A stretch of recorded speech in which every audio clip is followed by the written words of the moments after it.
CM Kejriwal के इस्तीफे के ऐलान के बाद आप अनुसूचित जाति से आने वाले कुलदीप कुमार पर दाव लगा सकती है। जानकारों को मानना है कि आप अगर इस रणनीति पर आगे बढ़ती है तो राष्ट्रीय स्तर पर इसका बड़ा सियासी संदेश जाएगा, खास तौर से हरियाणा और महाराष्ट्र में। वहीं दिल्ली विधानसभा चुनाव में इस फैसले का असर पड़ने की संभावना है। पार्टी सूत्र बताते हैं कि नए सीएम की दौड़ में मौजूदा मंत्री आतिशी व सौरभ भारद्वाज भी शामिल हैं। शीर्ष नेतृत्व ने अभी अपने सभी विकल्प खुले रखे हैं। अगले 2 दिन में आप संभावित विकल्पों में से सबसे बेहतर का चुनाव करेगी। शानदार फॉर्म में चल रही पेरिस ओलंपिक की कांस्य पदक विजेता भारतीय टीम आज होने वाले एशियाई champions trophy (ACT) hockey tournament के सेमीफाइनल में कोरिया के खिलाफ प्रबल दावेदार होगी। भारत ने अभी तक टूर्नामेंट में एक भी मैच नहीं गंवाया है। उसने 5 लीग मैच जीते हैं। हरमनप्रीत सिंह की अगुवाई वाली टीम ने अपने अभियान की शुरुआत मेजबान चीन पर 3-0 की जीत के साथ की। इसके बाद उसने जापान को 5-1 और मलेशिया को 8-1 से मात दी। यह 22वीं बार होगा जब भारत किसी अंतर्राष्ट्रीय हॉकी मैच में दक्षिण कोरिया से भिड़ेगा। पहली बार दोनों 1958 में टोक्यो में एशियाई खेलों में एक दूसरे के खिलाफ खेले थे। भारतीय स्टेट बैंक ने 13 सितंबर 2024 को भारतीय स्टेट बैंक की विभिन्न शाखाओं में स्पेशलिस्ट कैडर ऑफिसर के पदों के लिए अधिसूचना 2024 जारी की। एसबीआई में स्पेशलिस्ट ऑफिसर की भर्ती डिप्टी मैनेजर और असिस्टेंट मैनेजर पदों पर की जाएगी। इन पदों के लिए ऑनलाइन आवेदन प्रक्रिया 14 सितंबर 2024 से शुरू हो गई है और 4 अक्टूबर 2024 तक जारी रहेगी। इच्छुक और योग्य उम्मीदवार इन पदों के लिए आवेदन कर सकते हैं। State bank of India (SBI) ने स्पेशलिस्ट कैडर के लिए 1511 रिक्तियां निकाली हैं, जिनमें से 1497 नियमित रिक्तियां हैं और 14 बैकलॉग रिक्तियां हैं। प्रधानमंत्री नरेंद्र मोदी ने सोमवार को ईद-ए-मिलादुन्नबी के अवसर पर देशवासियों को शुभकामनाएं दी और सभी के लिए सुख एवं समृद्धि की कामना की। प्रधानमंत्री ने सोशल मीडिया मंच एक्स पर एक पोस्ट में कहा, ईद मुबारक। ईद-ए-मिलादुन्नबी के अवसर पर शुभकामनाएं, सद्भाव और एकजुटता हमेशा बनी रहे, चारों ओर सुख और समृद्धि हो। बता दें, ईद-ए-मिलादुन्नबी इस्लामी कैलेंडर के तीसरे महीने रबी अल अव्वल की 12वीं तारीख को मनाया जाता है। यह एक विशेष इस्लामिक त्योहार है। इस्लाम धर्म में ईद-ए-मिलादुन्नबी का त्योहार पैगंबर हजरत मोहम्मद के जन्मदिन के रूप में मनाया जाता है। इस दिन इस्लाम के अनुयायी मस्जिदों में जाकर नमाज अदा करते हैं।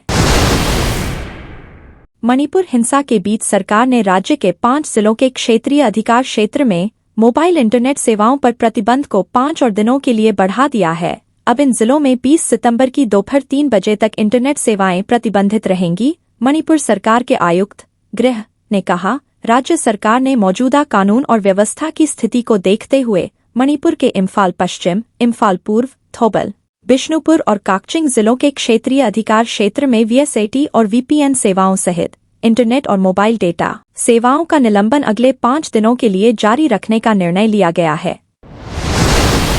प्रधानमंत्री नरेंद्र मोदी आज यानी सोमवार को गुजरात के दौरे पर रहेंगे। यहां वह टेली कॉन्फ्रेंसिंग के जरिए देश की पहली वंदे भारत मेट्रो को हरी झंडी दिखाएंगे। यह गुजरात के अहमदाबाद और भुज के बीच चलेगी।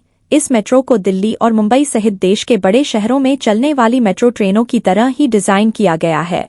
ट्रेन भुज से शुरू होगी और 5.45 घंटे में 359 किलोमीटर की दूरी तय करके अहमदाबाद पहुंचेगी। यात्रियों के लिए इसकी नियमित सेवा मंगलवार से अहमदाबाद से शुरू होगी। कुल यात्रा का किराया 455 रुपये और न्यूनतम किराया 30 रुपये होगा।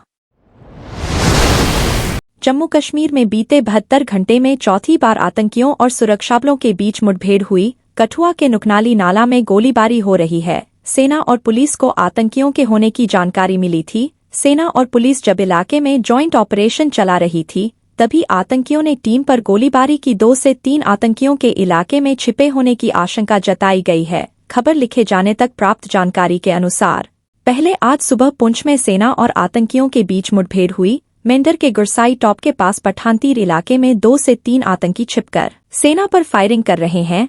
यहां भी ऑपरेशन जारी है। मुख्यमंत्री योगी आदित्यनाथ सोमवार यानी आज शाम 6 बजे 2 दिवसीय दौरे पर वाराणसी आएंगे। वह 19 घंटे तक वाराणसी में रहेंगे।